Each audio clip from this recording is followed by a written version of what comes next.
The document that Energy Minister Irene Muloni recently presented to the NRM caucus reveals that Uganda's total take from oil ranges between 70 to 80%, while companies will oscillate between 20 and 30% depending on the level of production.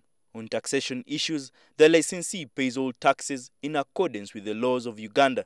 As a result, the oil company's share of profit is also subjected to corporation tax of 30%.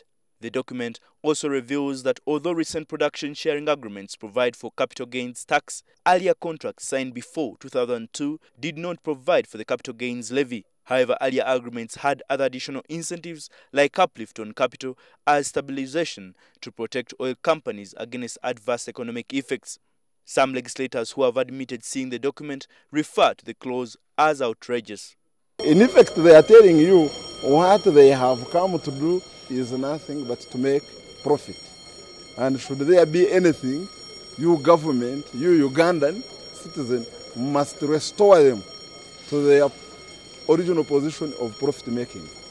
In the document, the minister also explains why a confidentiality clause was included in the agreements. She says this is meant to protect intellectual property, which is generated at a very high cost and innovation, and also aims at protecting the country's high-value assets against any sabotage. But the same document doesn't state any terms of disclosure. On the arbitration issue, the minister in the classified document states thus, disputes between the parties in the production sharing agreements that cannot be settled by other means are referred by either party to international arbitration using United Nations rules of settlement of disputes.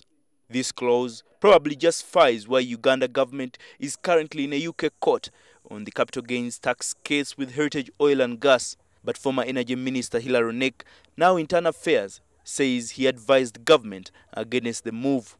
I signed an MOU with Talo that we are not going to London. They are going to pay all the taxes here because Uganda may lose over $405 million.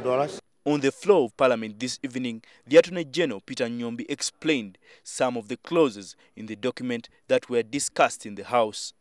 Our position, Madam Speaker, is that taxation should be governed by the laws here. But legislators, some from the NRM party, referred to the classified report as shallow. They are trying now to cook up all sorts of things, but when you read through the documents they are bringing us so far, they are empty. That's the best Muloni could do legally, but legally it was still below standard. The document also shows that over $352 million, about 900 billion shillings, has so far been injected in the oil sector. Michael Baleke, NTV.